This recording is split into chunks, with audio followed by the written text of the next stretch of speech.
Hey guys, welcome to Collected Edition, the comic book show where I force my father-in-law to read comics because he's too polite to say no. I'm Caden. And I'm Dan. Awesome. So this week I had you read Daredevil Yellow, which I think is a lot of people's favorite Daredevil stories. You know, anytime you see a top 10 list, it's going to be in the top 5. I don't know if it's in my top 5 favorite Daredevil stories, but I definitely think it has a place. It's written by Jeff Loeb and Tim Sale. Well, I guess it's written by Jeff Loeb and the art is done by Tim Sale. They came to Marvel fresh off the heels of their Batman miniseries, Long Halloween and Dark Victory, which you've read Long Halloween, right, Daniel? I have, yeah. Yeah. Have you read Dark Victory? No, I haven't read that one. No. Either way, this book is born out of the Marvel Knights line, which was created when Marvel was Chapter 11 bankruptcy, and they were just desperate to try anything. So what they did here is they created a whole new publishing line, and they recruited Jimmy Palmiotti and Joe Quesada to run it. And they gave them carte blanche to do whatever they want, essentially, with all the lesser known Marvel characters. And Marvel Knights actually kicked off with the relaunch of Daredevil, not this book, but the Kevin Smith Daredevil book, written by Kevin Smith, drawn by Quesada, and inked by Palmiotti. And it was critically well received. And around the same time, Quesada starts looking over the fence at DC and sees what Loeb and Sale are doing with Batman. And he's like, let's poach these guys. And they get them. This is what creates Daredevil Yellow and a series of other books that they've done in a similar fashion. Everybody refers to these as the Marvel Colors series. So Daredevil Yellow was the first one. Then it's followed up by Spider-Man Blue, Hulk Gray, and then a few years later there's Captain America White, and they all have the same like framing device. So in this one, Daredevil is writing to Karen Page, his lost love. Spider-Man, he's talking to a past Gwen Stacy. Hulk, it's his dead wife Betty Ross. And in Captain America, it is Steve talking to his super special best friend Bucky. So it's all romantic to some degree, depending on what areas of the internet you're on. But what did you think, Daniel? So I have zero familiarity with Daredevil, which seems to be that's actually my theme on this series, right? Is I have zero familiarity with whatever we're starting with, and I really liked this one actually. I'll just start with the art. At first, I thought the art was kind of simple, but the more that I looked at it, I'm like, no, this is a master of work, really. Like it's understated, but it's so clear what's going on in every panel, and I really enjoyed that. So that was one good thing. And then as for the story itself, it really drew me in. I really, even though I didn't know any of the history, I didn't know, Karen or Foggy or Matt before any of this, right? And I really got connected to these characters in this. So I picked up the newest physical printing of it because actually Tim Sale has passed in the past few years. He passed in, I think, 2022. So this one has a new forward written by Jeff Loeb, and I was really interested in essentially having him write a letter to us, the reader, but in the same way Matt's, writing a letter. I thought that was really interesting. And he talks about Sale's art in particular. So when I was looking at it, it has this watercolor element. Mm-hmm. Yeah. And the colors in it are amazing. They are done by, hold on, let me pull up his name. The colors are done by Matt Hollingsworth, which interestingly, he doesn't work consistently on the other 4 books. I think they each one has a different colorist. At least Spider-Man Blue has a different colorist. But the watercolor aspect of it is actually from Sale's inks. So he did the sketches and then he did his own inks.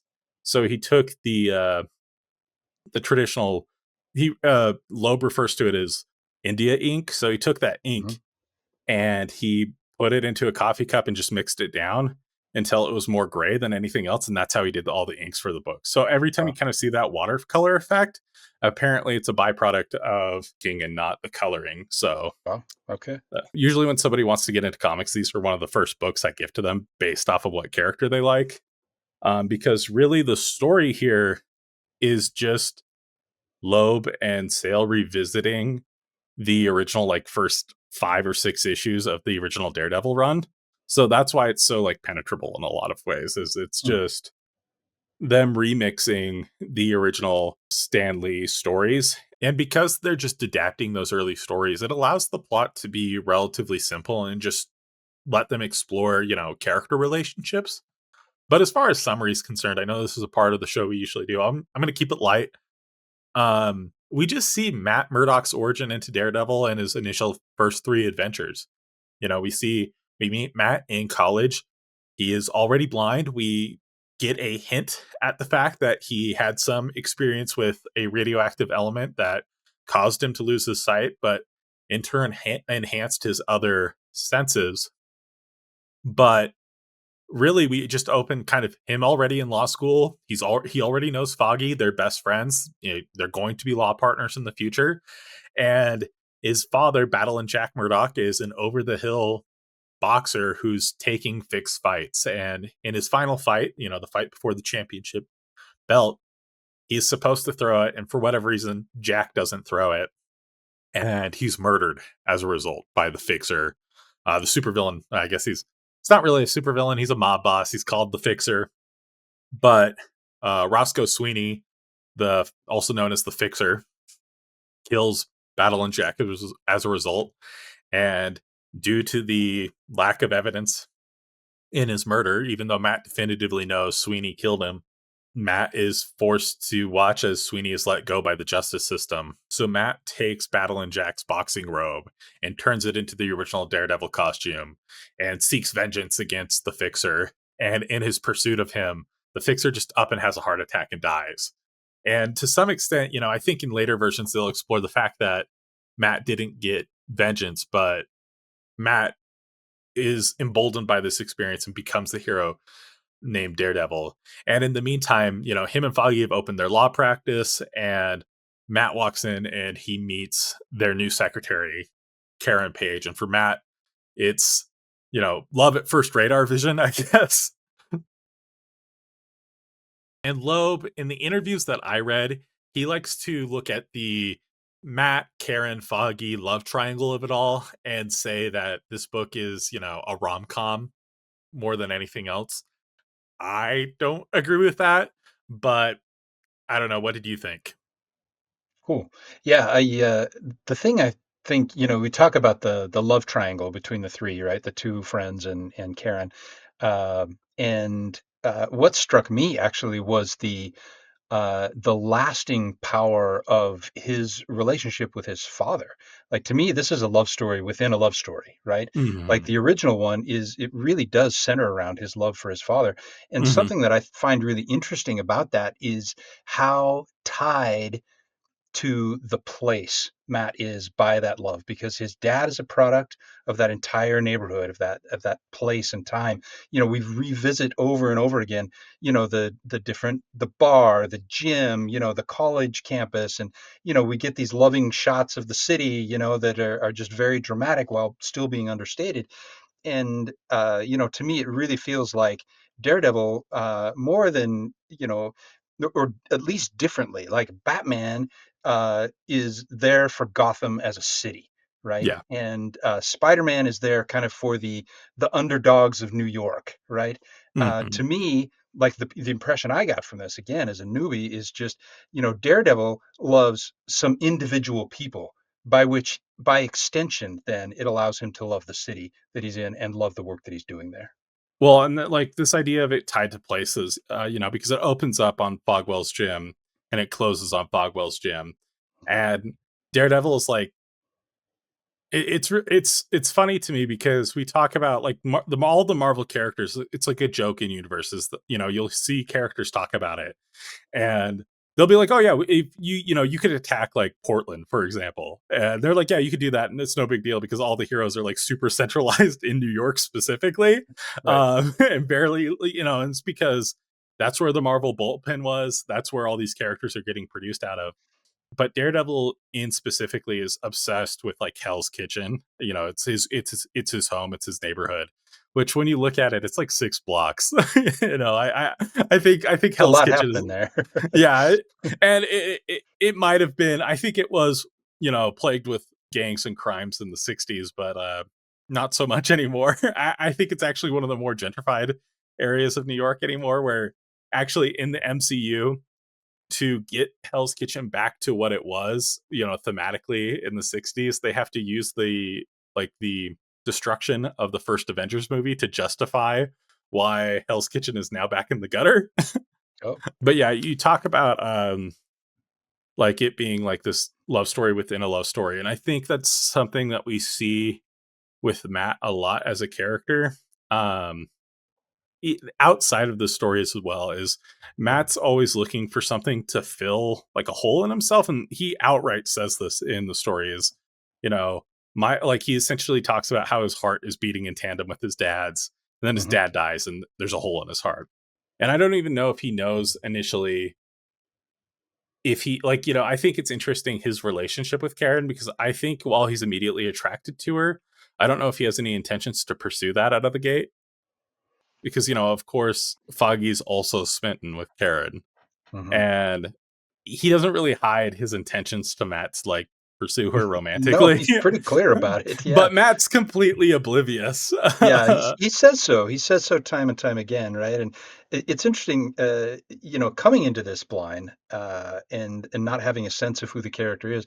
What I pick up on from Matt is that he's very much in tune physically with himself, but that emotionally he's actually kind of not that advanced, right? Like he has some issues. He's not aware, he's aware of the loss of his father, but he never really acknowledges the fact that his dad is dirty. And when he does, No. he's like, "Ah, we really should have seen that coming." And it's like he and his dad were both victims of blindness, and so he has these emotional blind spots that I think he's filling in ways that aren't ultimately satisfying, but that, he wants to use his competencies to cover for the places where he's not very confident, right? Well, and even in his narration, like they're at a restaurant and he's like the smell of the onions is overpowering, but then he's Yeah, at the boxing ring with his dad, he's at the match with his dad, and he hears the fixer telling him to throw the fight,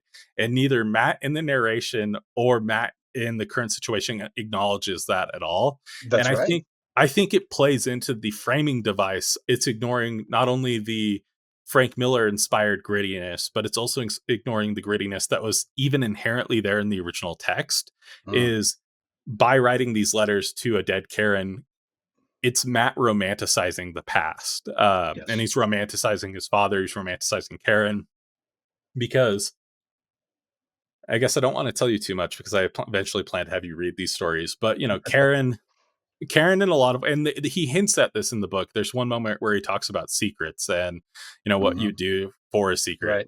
Yeah. And Karen is the one that she sells Daredevil's identity for a hit of smack later in the storyline, Wow. and Okay. it gets up to the food chain to Kingpin. So the reason why Daredevil's biggest adversary has his secret is because Karen Page betrays him, Brutal. and Okay. I guess Matt's other biggest villain, Bullseye, kills Karen. The other great love of Matt's life, Elektra, is also killed by the same man, and this is the same thing that we hear him talk about when he's fighting. Like I think Electro Hmm. is he talks about how back in the old days, villains didn't kill people. They Yeah, the costumed ones, he says the costumed ones never killed anybody. And I caught a definite sense of, like back in my day kind of stuff, but I had no idea what it connected to. and I guess it's all these Marvel characters are born out of the Silver Age of comics, and in this Silver Age, yeah, they didn't kill people, and really, what marks the end of the Silver Age for a lot of people is actually the death of Gwen Stacy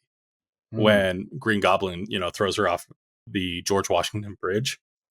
And so I think in a lot of ways that's what this whole book is about is it's not just having a conversation with Matt and its romanticized view of the past, but I think it's also commenting on this romanticized view of comics and its history, and how the binary between good and evil, it used to be much more black and white and much more clear cut, and even the villains had a sense of nobility originally. right. And we look at that, we see that today. We look back on the 50s and romanticize that, even though there were, plenty of things to complain about, and that romanticizing of the past. I really like that idea that it is, the authors commenting on our view of comics as well as Matt commenting on his view of you know a the villains, which implies his view and the limited kind of blindered view that he has of the people that he loves the most. Yeah.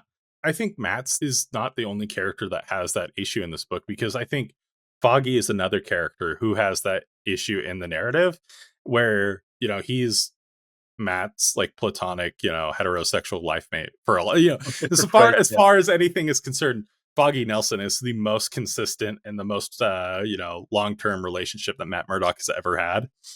And when Karen enters the picture, Foggy, well, I think there's an interesting dynamic where Foggy wants to be Matt, like, and not just like he wants Karen's affections, but he tries to affect Matt in a lot of ways because, one of my favorite interactions in this book is when the Fantastic Four, decide they want Nelson and Murdoch as their like legal retainer.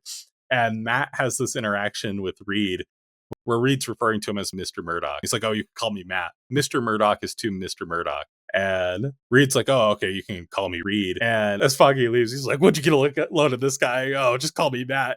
But then immediately after that, he's always to Karen, "Oh, just call me Foggy. I'm just Foggy. I'm just Foggy." And Right. Matt really never says that to Karen, is the interesting thing. He's content being Mr. Murdoch. I think that's the interesting thing is we see Foggy, he wants to be with Karen, but he doesn't see the relationship for what it is because it escalates to the point where Foggy, is like, "Oh, I'm going to propose to Karen," and I think to some degree that seems like insane because they haven't even Yeah, been like on a seems date. wildly optimistic, right? Like she hasn't even like ever used his name. Hello. hmm I think at the same time that is also that like rose-colored glasses of like, yes, this is the 1960s, and I can just go do that. Right. But interesting that even when it gets to its climax where Foggy realizes he sees, Karen and Matt interact and he knows she's interested in Matt and not himself, he is still willing to put Matt and his friendship and professional relationship in front of that and be like, "Oh, okay, you could just have her." Yeah. But of course, that's at the point where, Daredevil has rescued Karen twice. First from the owl, who is the owl's just a dumb character. Yeah, you I got you to get agree. okay. So the owl's designed to be this mob boss figure that I think is supposed to originally have been like the big bad of Daredevil's like rogues gallery, and you could see why they very quickly replaced him with Kingpin, who was a Spider-Man villain originally. I failed to see how you're intimidating. Well, yeah, like he even talks about him, like you're trying to put him across as this kind of wild, out of control thing, but he says, "I heard his heart and it thrummed like a little bird." I'm like, It's "Oh, run like, terrifying." It's well, like, I'm not 100% sure, but if I remember correctly, his flight is based on the fact that he has hollow bones like a bird. And cool. I'm All like, right. so you could just break him. Like, you could snap him in half. Yeah. uh but again, it's the character. I think he's appears in like the second issue of Daredevil, Hmm. and then we get to the Purple Man, who is actually a character that I find horrifying. Oh my uh gosh. Yeah, in multiple ways. well, I actually went back and reread these original, 5 issues, Hmm. and most of it plays out the same. The Purple Man, he has pheromones that allows him to like mind control people, and But it's of got course, to be color, right? Because Murdoch says it doesn't affect me because I'm blind, yeah, right? I need to figure it out. Yeah, I don't know if it's a willpower thing or if it's a colorblind thing. They chalk it up to color in this one. The second the Purple Man enters the 21st century, you're like, you know what? We need him to use his powers for sexual assault. Of course. Yeah, naturally. What else would it be for? He's so skeevy, and it's just like he has the worst one-liner in there as well, right? He's like, "Coming over here, baby, and we can play with the purple man." I'm like, Yeah, that's it's disgusting. we get to That's see Matt gross. like lose his mind and just Yeah. beat the tar out of him because no character deserves to get beat up like the Purple Man. The Purple Man stuff is kind of the dark part of the story for me, which makes sense because Loeb was really trying to keep it all, you know, romanticized, like we've talked about previously. And that's because when you look at those original Daredevil stories, Daredevil is the only Marvel hero that's just a superhero for the sake of being a superhero. And the way Loeb interpreted it when he looked at those older stories, he saw Matt's identity as Daredevil as a liberating one and not a restrictive one. Because when you look at like somebody like Peter Parker, he's Spider-Man out of like a moral obligation. And Thor, the whole point of Thor is that he has to go to Earth and learn humility. And then once he learns that humility, he's able to become a hero again. And now he's acting as a defender of the meek. But Daredevil's just doing it for the hell of it. Oh, interesting. Yeah. Yeah, because I think of all the stuff that we've read so far and that I've read modernly, right? Every one of the superheroes that I know much about has this kind of like, oh, I have this burden, like I have to I have to save things. I have this moral like weight on me all the time.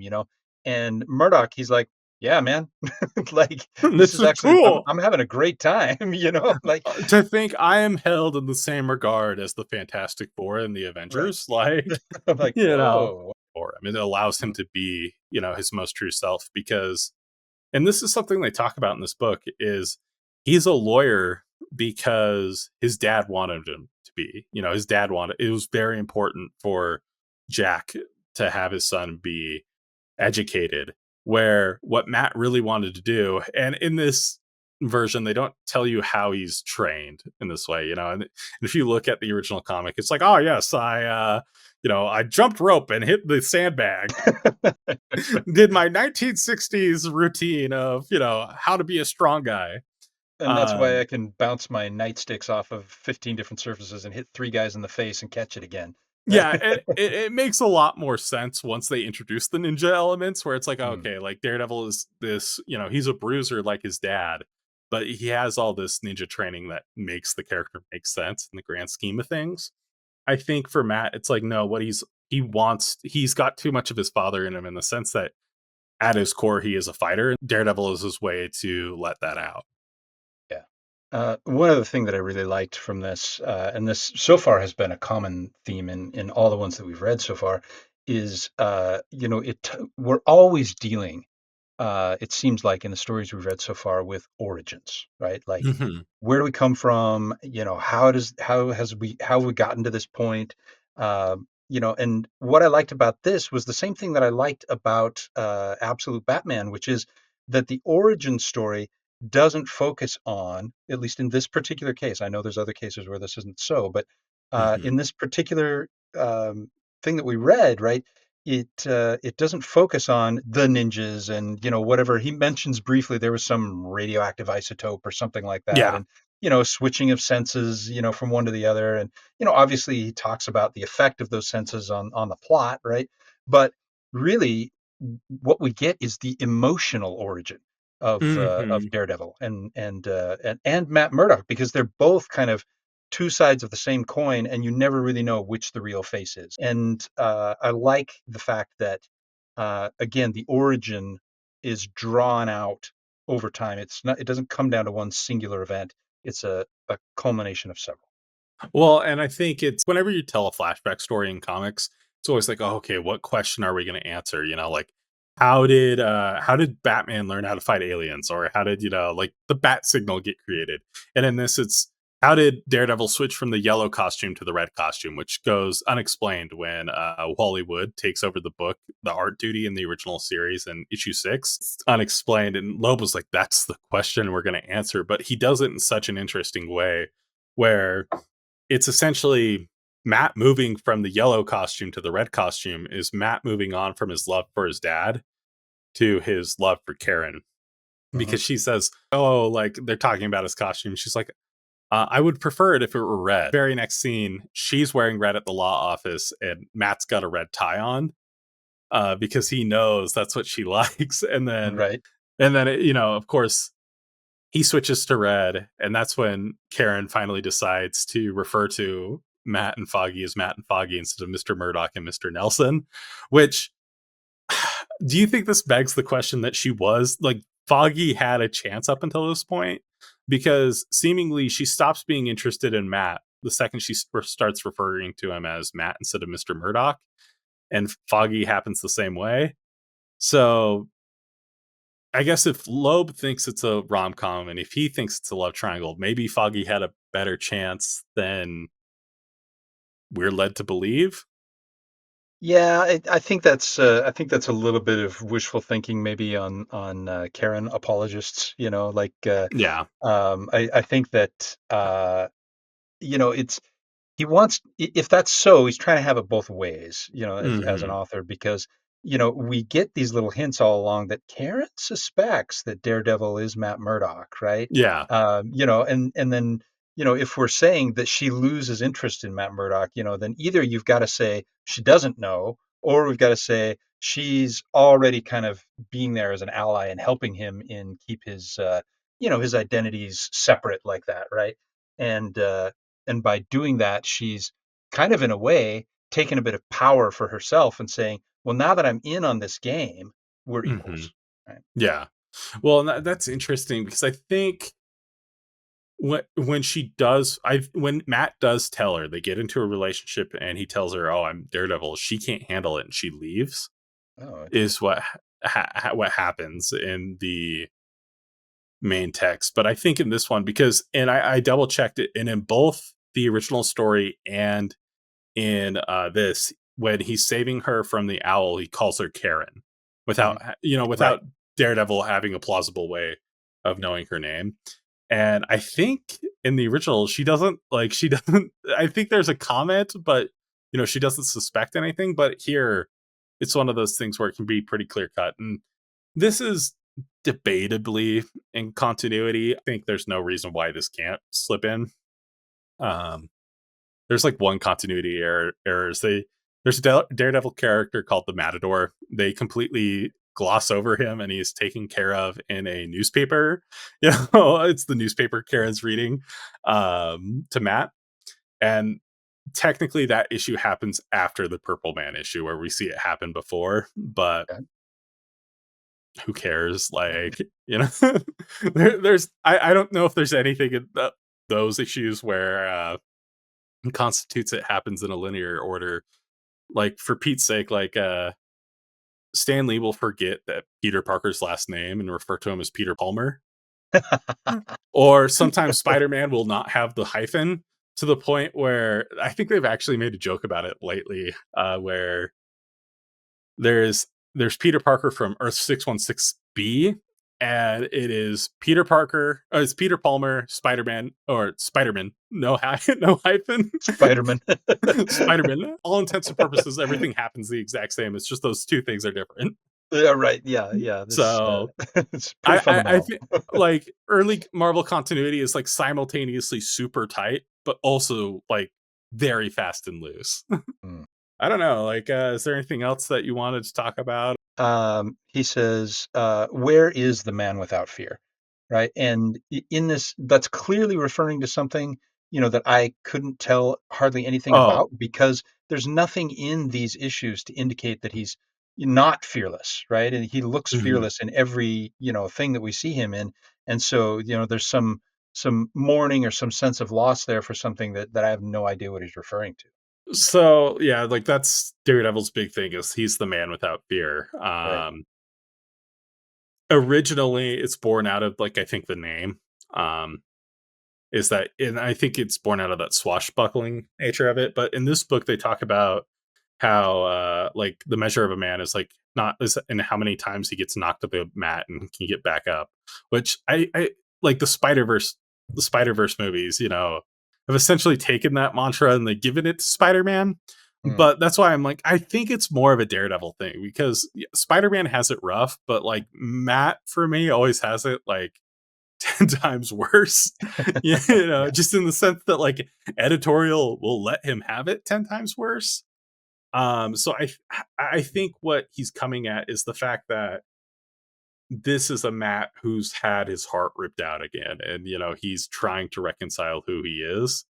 And Mhm. I think that's why we get to that book of well, it ends and he talks about second chances at the end because we open with Fogwell's gym and it's closed. At the start of the book. But then by the time he's written the sixth letter to Karen, he's like, "Hey, this is going to be my final one. I've decided to buy the gym, and I'm reopening it. And I'm giving it to Melvin Potter, who he used to be a villain called the Gladiator, and he's like because he deserves a second chance. And I think in Yeah. a lot of ways, that's." Matt saying, I deserve a second chance in the sense that I'm going to keep doing this, even though I've lost so much. And I'm going to enter that ring again. You know, like it doesn't matter how many times I lose. It's the fact that I'm willing to step into the ring. But I think he's also like at the same time forgiving Karen. And you'd only know that if you'd read Born Again and you'd read Guardian Devil and all these other stories where Karen is not a good person. You know, like you have to question whether or not it is Matt pedestalizing her again, or if this is what she was when she showed up. Yeah, I think based on that take, right? I think my canonical reading at this point in my head, right? My head canon for this is that Matt has a big problem with romanticizing things and having these huge emotional blind spots. Yeah. And he's as long as he continues to do that, he's going to continue to, like you said, get punched over and over and over again, because he's got blind spots he's not guarding. Well, and I think that's the big thing is Matt is Matt's aware of them to some degree. Like he even talks about that in the book about how that's a strategy that you can use in boxing. That's a strategy his dad used where he would Mm. just how much of a beating can I take before the other guy runs out of juice? But the risk that I'm running is that I could get knocked down or along the process. Is like Matt's like, yeah, I have these things that are problems in my life. I don't need to acknowledge them because I can handle them. You know, they're not a problem because I Yeah. and you My know, blind like spots are not a problem because I don't think they're big enough. Like, okay. yeah, no. Well, and that's the other thing is since they've ended the marriage in Spider-Man, like Spider-Man has been very hit or miss for me because he is trapped as a character. They won't let him grow. Where Matt is does like Matt's biggest flaws don't let him grow, and that is so interesting to watch, and I can watch that time and time again. Right. Yeah. Classic Greek tragedy, right? Yeah. Mhm. Where like, you know, like Matt, he'll grow and he is allowed to grow very, very slowly as a character, but it works for him because, you know, he's just such a piece of work. Yeah, truly.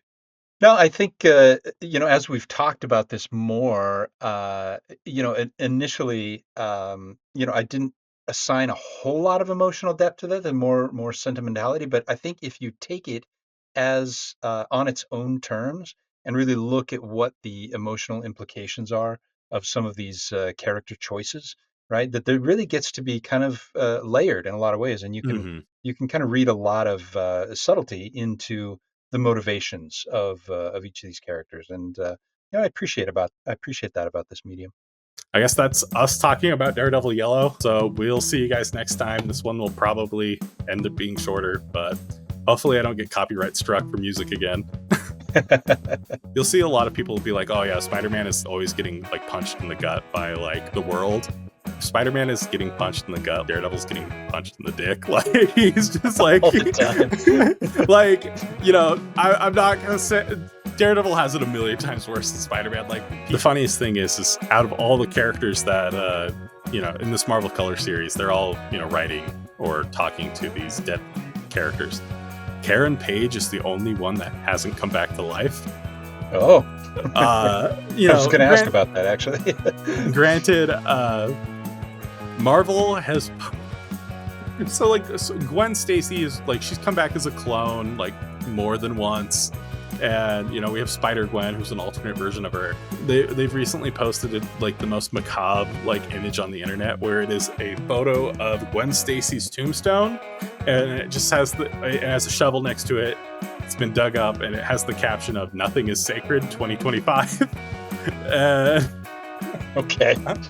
I am less than thrilled because that's kind of how Marvel's operated the past 5 years. Is they're like, yeah, we don't need to sell good books. We can just rage bait you into buying them. Right. And Yeah.